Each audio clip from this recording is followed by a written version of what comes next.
We're here at tree damage from a storm yesterday where it pretty much destroyed the whole gable end and about 7 or 8 trusses.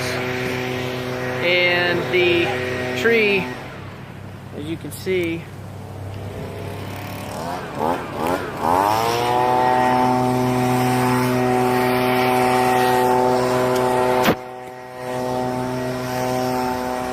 came in here on the side. Well, this is what